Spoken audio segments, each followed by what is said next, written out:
I work at my family's boutique, a small shop in a big southern city. The area we're in is considered pretty wealthy, but that label doesn't really capture the whole picture. If you walk less than a mile in almost any direction, the neighborhood changes completely. We get all kinds of people coming through our doors every day. We have our regulars, we have tourists, and we have people who are clearly struggling homeless, dealing with addiction, or just not entirely present. We have a simple rule. We treat everyone the same. We're polite, we're respectful, and we don't judge people by how they look. The only things we don't tolerate are stealing, begging, or soliciting inside the store. Because of this mix of people, I've had my fair share of strange encounters over the years. But the one that still makes my stomach tighten when I think about it happened just last week. It was almost closing time. The store was quiet, and I was just tidying up the displays, getting ready to lock up for the night. That's when a woman walked in. She looked normal enough at first glance. Nothing about her immediately stood out. I greeted her like I always do, and she smiled back and started browsing. At first, everything felt fine. She was looking at some of our pieces, asking questions, making small talk. I stayed near her, doing my usual closing routine, when suddenly, something shifted.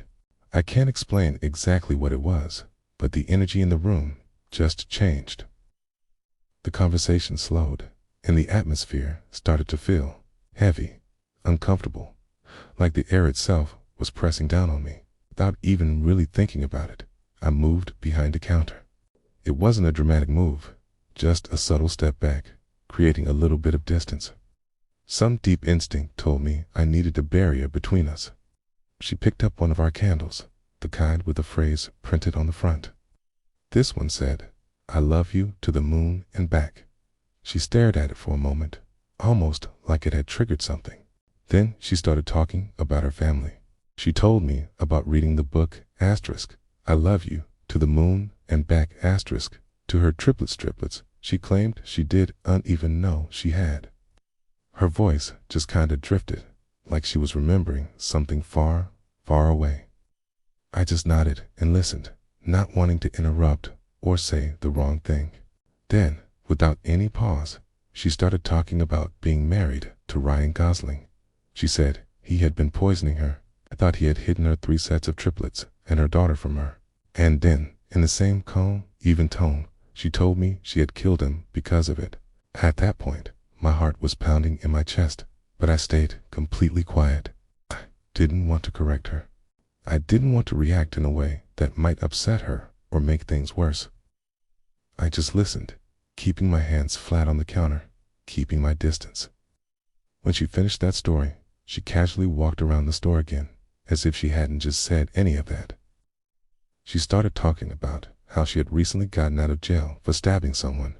The way she said it was so matter-of-fact, like she was talking about running errands. Then she stopped. She walked closer to the counter, 4 feet away, maybe less. She tilted her head slightly, looked me directly in the eyes, and said, "I really feel like chopping you up right now." I froze. My blood ran cold. Till that moment, she had just been rambling.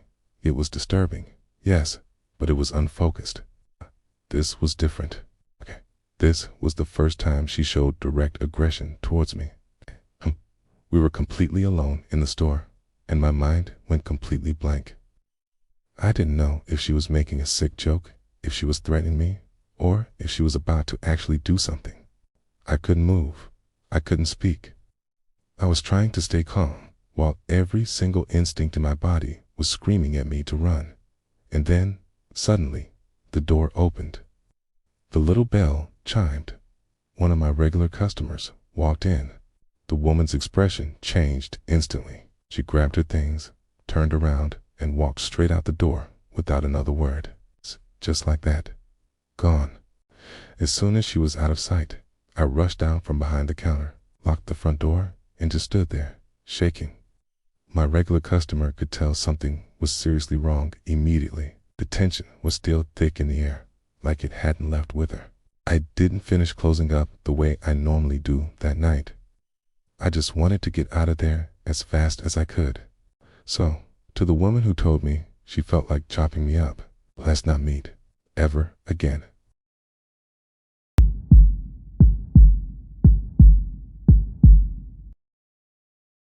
When I was 19, I moved into my first off-campus apartment. It wasn't much, just a small one-bedroom near college, but to me, it felt like absolute freedom. The building was old, you know the type. The hallways always smelled like damp carpet, and the walls were so thin you could hear your neighbors breathe. I could hear the couple next door arguing, the old man downstairs coughing for hours. None of that really bothered me. What did bother me was the apartment directly across the hall. The landlord swore it was vacant, said no one had lived there in months, but late at night, when I'd be fumbling with my keys, I'd hear things. Sometimes soft footsteps, other times a dragging noise, like someone was slowly pushing a heavy chair across the floor. I just told myself it was the old building settling, or sounds echoing from another apartment. That's what I wanted to believe, anyway. About a weekend, I was up late, cramming for an exam, when I heard a noise in the hallway. It was faint at first, just a soft knock. Then another, a bit louder this time. I glanced at the clock. It was 2:43 in the morning. The knocking wasn't on my door. It was coming from across the hall, from the vacant apartment. I completely froze, just listening. The knocking came again. Slow, deliberate. 3 knocks. Then silence. I tiptoed to my peephole and looked out. The hallway was completely empty, but the door to the vacant apartment was slightly ajar. I remember whispering to myself, that wasn't open before. I tried to rationalize it. Maybe the landlord had been in there and forgot to shut it properly. It didn't make any sense, but I was exhausted. I closed my blinds, left the light on, and ended up crashing on my couch. The next night, it got worse. Around the same time, I heard movement again. Not from the hallway this time, but from inside the vacant apartment. Soft, scraping sounds, followed by this low, muffled groan.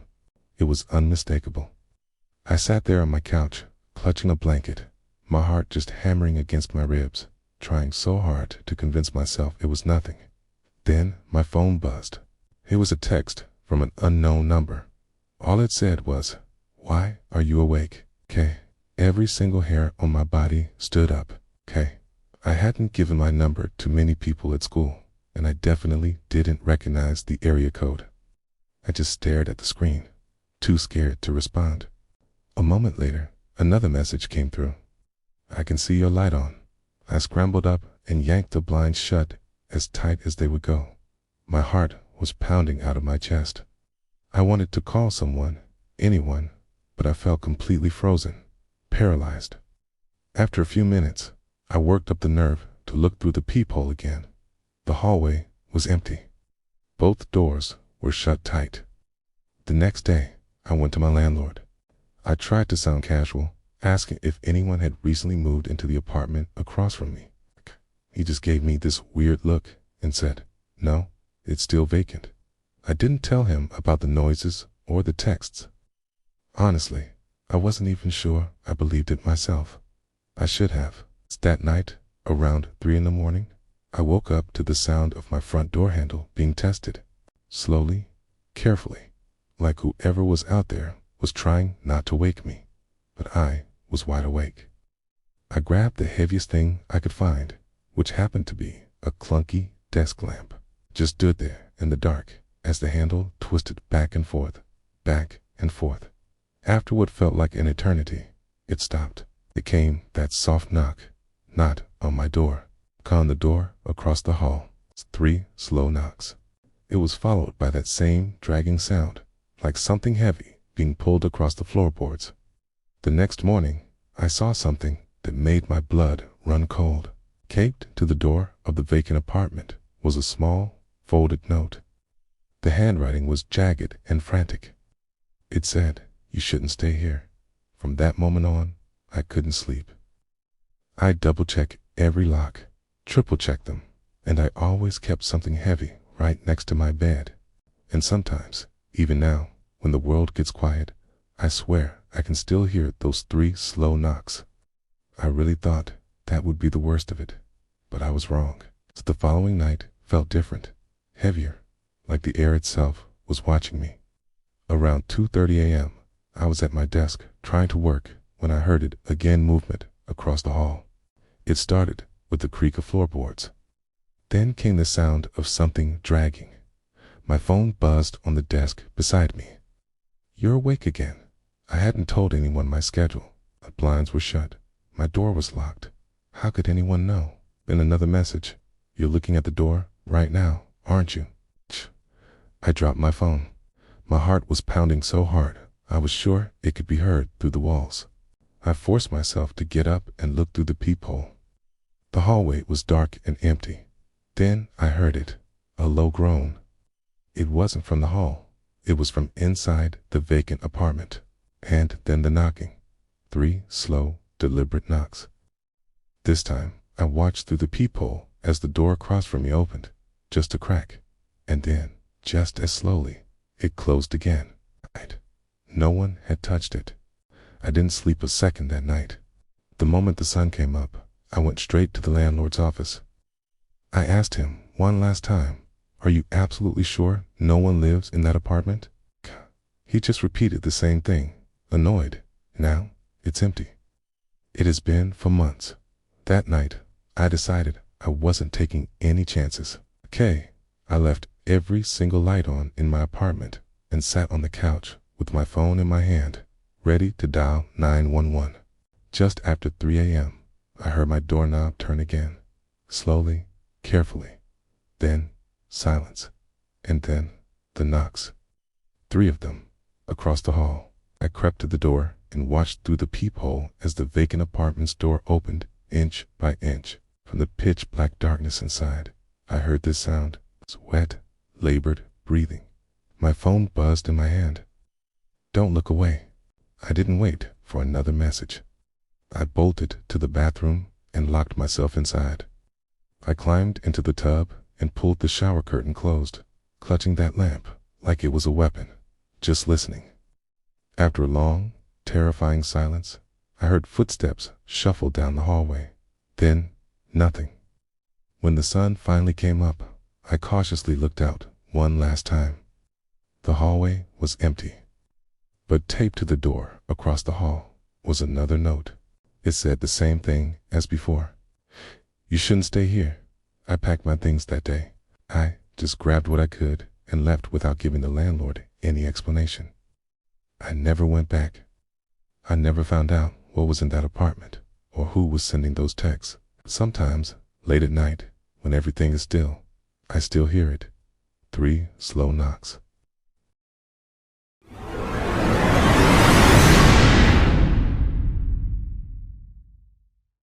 This all happened when I was 22, living in a small studio apartment with my sister. We weren't alone though. We had our Doberman, Hercules, and my cat, Lilith. The layout of our place is pretty important for this story to make sense. To get to our front door, you have to walk down this narrow alley that runs right alongside the building. Once you're inside, the bedroom is immediately in front of you. A little further back and to the left is the kitchen, and the bathroom is on the right. There's also another door off the kitchen that leads to the side of the house. My sister and I worked completely opposite shifts. I was on first shift and she worked third. This meant she'd usually be leaving for a job right as I was getting home from mine. So, most nights, I was completely alone in the apartment. And honestly, I usually liked it. It was quiet, peaceful. But this one night, it was anything but. It was around 10 o'clock. I was just chilling on my bed, watching a movie. Kay and my dog were both curled up next to me, fast asleep. Now, Hercules wasn't just any dog. Hay was a trained guard dog. Nothing, and I mean nothing, ever set him off unless there was a real threat. That's why what happened next was so terrifying. I heard a knock, but it wasn't at the front door. It was coming from the back door, the one off the kitchen. At first, I just blew it off. I figured it was probably a neighbor at the wrong door. No big deal. But then the knocking didn't stop. It was steady, deliberate. And then came a sound that made my stomach completely drop. It was laughter. Okay? This low, almost hysterical, completely uncontrolled laughter. Immediately, Hercules just exploded. He leaped off the bed and bolted towards the kitchen, snarling and throwing his entire body against the back door. Whoever was out there must have heard him, because the knocking suddenly stopped. A second later, I heard footsteps running away. I thought it was over. But then the knocking started again, this time at my front door. Our front door has these frosted glass panels, so we always keep these really heavy curtains pulled over them so nobody can see inside. The knocking was hard now, aggressive. It felt like they knew exactly where I was. Hercules went absolutely insane, barking and growling like I'd never heard him before. It felt like an eternity, but eventually the knocking stopped. My dog slowly started to calm down, and when nothing else happened, I tried to go back to my movie, telling myself it was just some prankster, and it was over. About 15 minutes passed in silence. I was starting to relax. Then I heard it, tapping. It was soft, steady. It was coming from the window right behind my bed. Tap, tap, tap. And then I heard it again, that same low, throaty laughter. My heart was pounding out of my chest. I paused the movie, and very, very slowly, I lifted the blinds just a tiny bit, just enough to peek out. I just caught a glimpse of someone walking away from my window, heading toward the front of the house. At that moment, I thought I had a really smart idea. I reached over and flipped on the front porch light.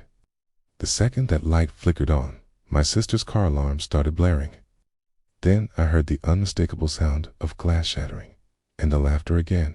Only this time, it was louder. That's when I completely panicked. My hands were shaking, but I managed to call my sister's boyfriend. He only lived about 5 minutes away. He told me he'd be right over. He rushed to my apartment, but by the time he got there, the person was gone. The damage, however, was not. My neighbor's car windshield was completely smashed in. The driver's side door was wide open, and all their stuff was scattered across the driveway, like someone had just frantically dumped everything out. We called the police, of course.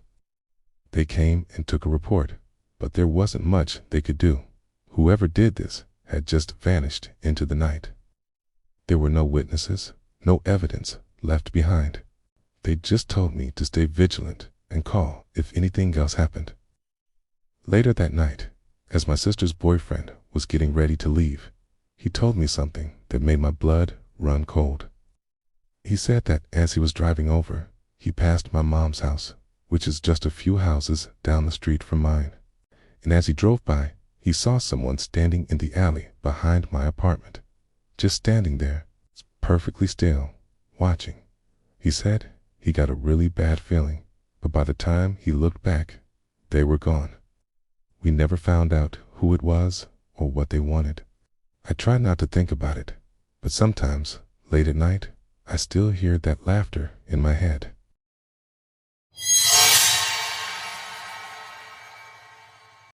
The apartment ad was almost perfect. Quiet building, ideal for professionals. An elevator, even a partial view of the river.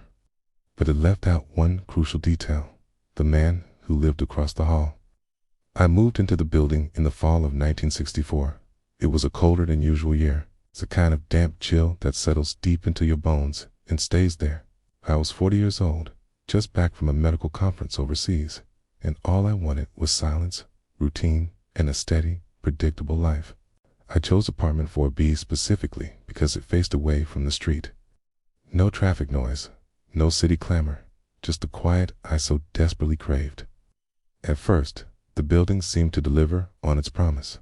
It was ordinary, almost boring. A retired police general lived downstairs.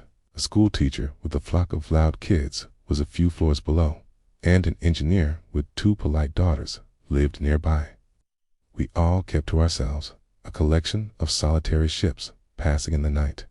That suited me just fine. Everyone was predictable, normal, unremarkable. Everyone, that is, except for him. He lived directly across the hall from me, in apartment 4A. He looked to be in his 30s, the pale, almost waxy complexion that made him seem perpetually unwell. And he had this stare. It would linger just a fraction of a second too long, enough to make the hairs on your arms stand up. The doorman, in a rare moment of conversation, told me his name and that he was a Marine officer. He said the man came and went without warning, sometimes disappearing for weeks on end. In all the time I saw him, I never once saw him smile, and I never heard him speak a single word. What I did hear, though, was him leaving his apartment every single night, just after midnight, like clockwork. I'd hear the soft click of the lock, his heavy footsteps echoing in the stairwell, and then, a few minutes later, a strange, rhythmic pounding. It was faint, just on the edge of hearing, carrying up through the old building's bones. It wasn't loud enough to complain about, but it was steady, unsettling. The neighbor below me even accused me of making the noise, but I knew it wasn't coming from my apartment. I had no explanation, so I tried to ignore it, telling myself old buildings just make strange sounds at night. Then came New Year's Eve. Everything changed that night. I was already in bed, buried under heavy blankets, with a kerosene heater humming beside me, trying to read myself to sleep with a particularly dull medical journal. Suddenly, my doorbell rang. I glanced at the clock. It was just after 12:15 in the morning. Nobody visits at that hour. Nobody. I went to the door, my heart thumping a little faster than usual. When I opened it, he was standing there, my neighbor. He was soaked from head to toe, rain or sleet dripping from his hair and the collar of his coat, pooling on the floor. He had no umbrella, no explanation. He just looked at me with those unnerving eyes and asked, in a calm, steady voice, if I happened to have any spices. He said he was starving. Every instinct screamed at me to close the door, to say no, to lock it, and pretend I wasn't home. But I didn't. Instead, I heard myself inviting him inside. He stepped in slowly, his eyes sweeping across my living room as if he were inspecting a hotel suite. He commented on the decor, assuming my wife had arranged it. When I told him I lived alone, a faint, almost imperceptible smile touched his lips. "Ah, the bachelor's life," he said.